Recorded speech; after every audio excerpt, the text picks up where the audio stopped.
Heyo, Assalamualaikum warahmatullahi wabarakatuh. Halo semua, Nida kembali. Ya, kenalin untuk yang belum tahu, aku Nida, NIDA, aku host dari Din Diaries Podcast.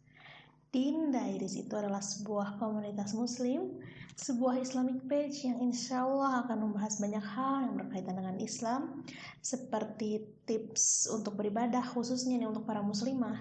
Dan Din Diaries juga akan membahas banyak realita kita sebagai individu dan masyarakat, tentunya dalam sudut pandang Islam. Insya Allah.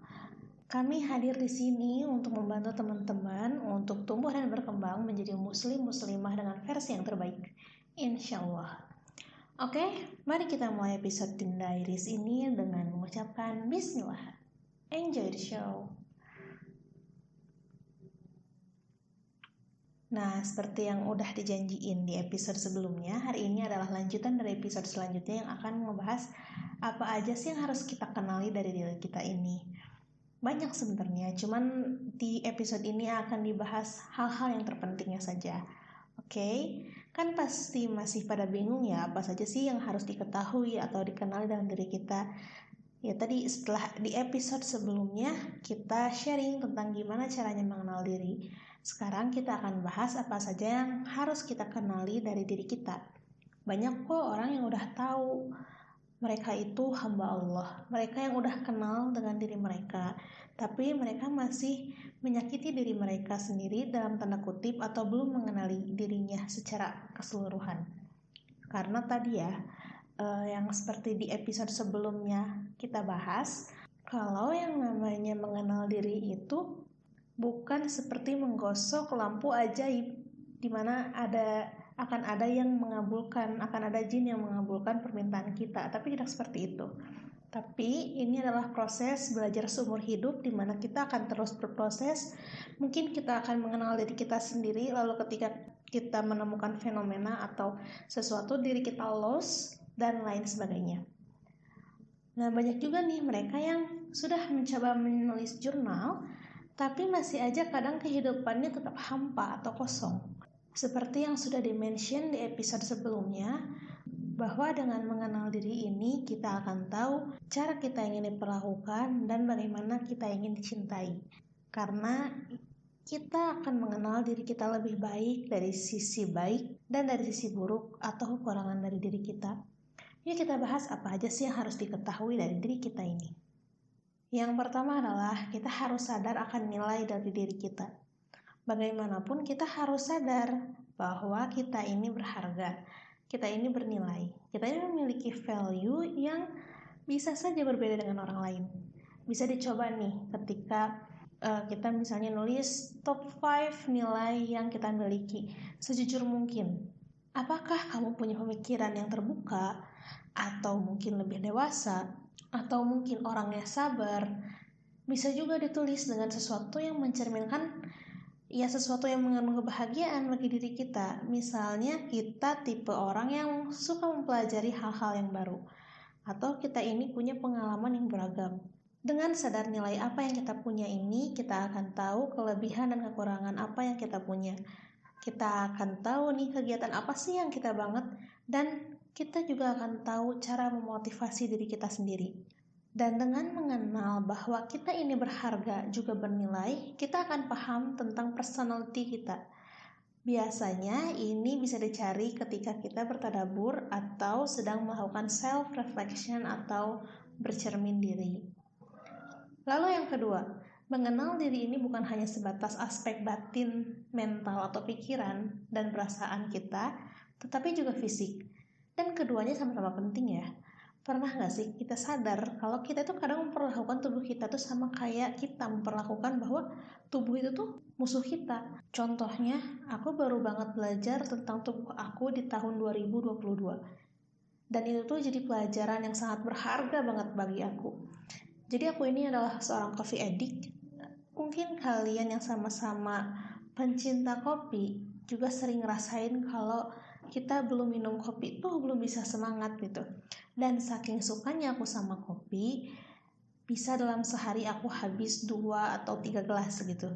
Sampai akhirnya aku kena nih suatu penyakit yang kata dokter sebenarnya itu karena aku kurang minum air mineral gitu. Jadi punggung bagian bawah aku tuh sakit banget. Nah, pas tahun 2022 ini sebelum Ramadan, biasalah aku stok kopi kan di rumah. Nah, 3-4 hari sebelum Ramadan di tahun itu tuh aku minum kopi terus karena aku ngerasa biasanya juga minum kopi ya nggak kenapa-napa. Apalagi pada saat itu lagi numpuk tuh tugas kuliah, jadi kan sengaja sambil begadang gitu, jadi minum kopi ditemani oleh kopi sambil ngerjain tugas gitu. Terusan minum kopi sampai pada akhirnya pas Ramadan pekan pertama nih si sakit punggung itu kambuh lagi, bahkan lebih parah dari yang sebelumnya, sampai aku susah bangun kalau dari posisi tidur ke posisi duduk. Nah, dari situ aku sadar nih, ada limit atau batasan atau mungkin toleransi untuk minum kopi. Dan aku juga sadar seberapa penting sih air mineral untuk tubuh kita itu gitu. Jadi sebenarnya memang salahnya itu karena Nida nggak menyeimbangkan antara minum kopi dengan minum air mineral gitu.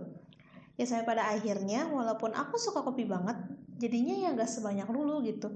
Aku jadi mencoba menyeimbangkan minum kopi dan air mineral. Dan di tahun ini, di tahun 2023, sebelum Ramadan itu sekitar, ya pas aku tahu itu adalah 100 hari menuju Ramadan, aku stop kopi.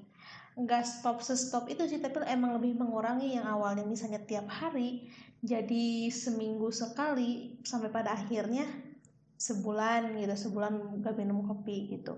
Ya nggak apa kalau pagi-pagi aku ngerasa nggak ada motivasi atau semangat dari kopi, aku cari energi pagi itu dengan cara yang lain, seperti stretching atau misalnya jalan-jalan kecil gitu keluar gitu.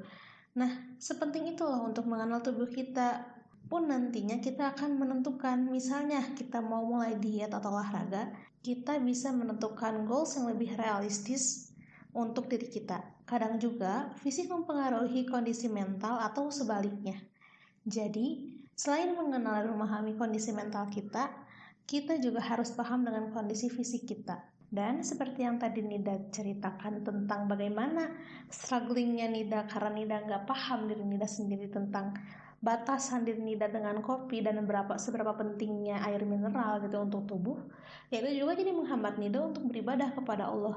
Sebenarnya bukan menghambat yang parah yang sampai gak bisa sholat banget gitu, karena itu Nida bisa memaksakan gitu untuk sholat gitu pada akhirnya. Tapi kan itu butuh perjuangan sekali gitu, misalnya dari duduk mau berdiri, terus misalnya posisi ruku, posisi sujud, itu tuh kerasa banget sakitnya. Jadi bisa aja nih sakit dari fisik kita itu bisa mempengaruhi pada kualitas beribadah kita. Nah, itulah sebabnya kita harus paham dengan kondisi fisik kita. Siapa tahu jika ada batasan-batasan itu, ya kita harus pahami diri kita, jangan sampai kita menyiksa diri kita hanya karena kita menyukai sesuatu. Misalnya kita ada toleransi dalam hal rasa pedas misalnya, tapi karena kita suka pedas ya kita terabas aja gitu, ya nggak bisa kayak gitu. Tetap aja kita harus sayang sama diri kita sendiri, karena menjaga diri sendiri ini, menjaga dan merawat tubuh kita ini adalah salah satu sunnah dan salah satu ibadah, karena kita sedang menjaga apa yang Allah pinjamkan kepada diri kita. Yang ketiga, ini yang menjadi terakhir dan menjadi sangat penting, adalah mengenal kelebihan dan kekurangan. Ketika kita bilang kita siap mengenal diri kita lebih dalam lagi, juga berarti kita harus siap menerima sesuatu yang membuat kita bangga dan menerima sesuatu yang bikin kita tuh struggle gitu di dalam hal itu gitu. Kita harus bisa menerima kelebihan dan kekurangan kita. Caranya ini cukup mudah. Pikirkan saja tentang diri kita sendiri, tentang apa sih yang ada dalam diri kita ini, apa sih yang diri ini punya, dan itu selalu dapat feedback yang positif, sering dipuji oleh orang lain. Contohnya bisa aja kita sering dikasih tahu sama orang-orang tuh kalau kita itu orangnya bisa dipercaya. Lalu ketika kita mulai memikirkan nih, apa sih kekurangan kita, coba tanya diri kita, biasanya setiap kegagalan kita itu apa sih penyebabnya? Atau apa sih hal yang mengecewakan dalam hidup kita? Bisa saja orang-orang sering bilang kalau kita itu pendiam dan jarang menyuarakan suara kita. Dan itu berpotensi bahwa kekurangan kita adalah kurangnya rasa percaya pada diri sendiri ataupun kepada sekitar.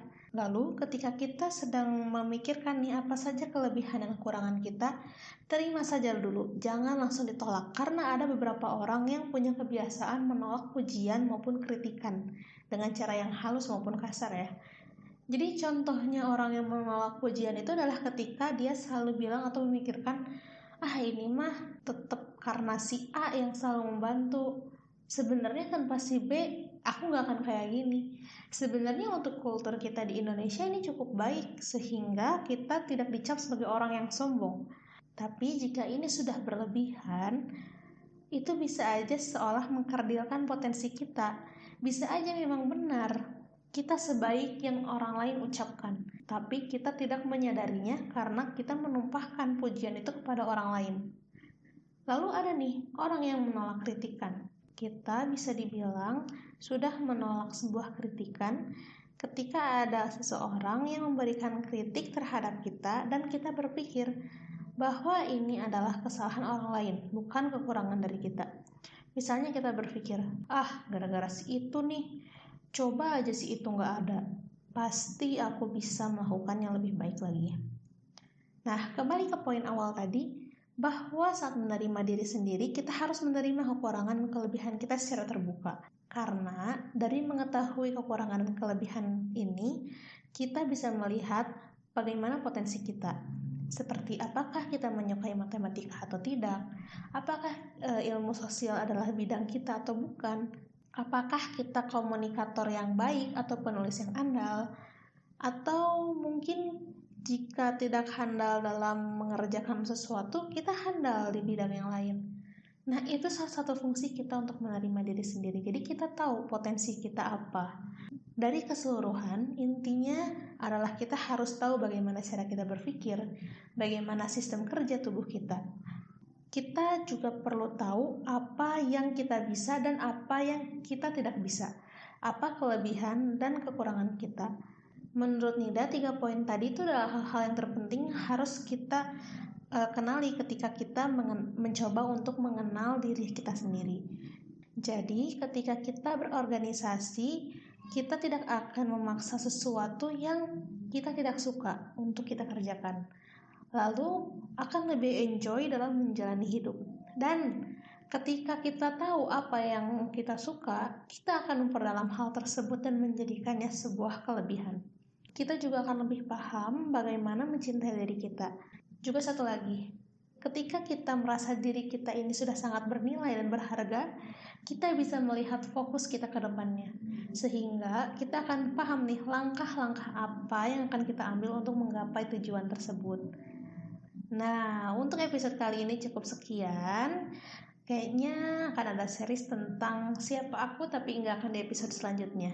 Tapi pastikan kalian subscribe kami dan nyalakan notifikasinya supaya tidak ketinggalan podcast terbaru dari Din Diaries. Follow Din Diaries juga di TikTok dan di Instagram di @the.dindiaries dan sapa kami juga di Spotify dan Google Podcast. Jika kalian punya topik yang menarik untuk dibahas, silahkan kirim melalui email kami dengan subjek saran topik ke email dindiaries.podcast@gmail.com. Topik yang paling menarik dan paling banyak diminta akan segera kami bahas. Semoga episode kali ini bukan yang terakhir kita berjumpa. Aku gak sabar ketemu kalian lagi di episode selanjutnya. Sampai jumpa di episode selanjutnya. Wassalamualaikum warahmatullahi wabarakatuh.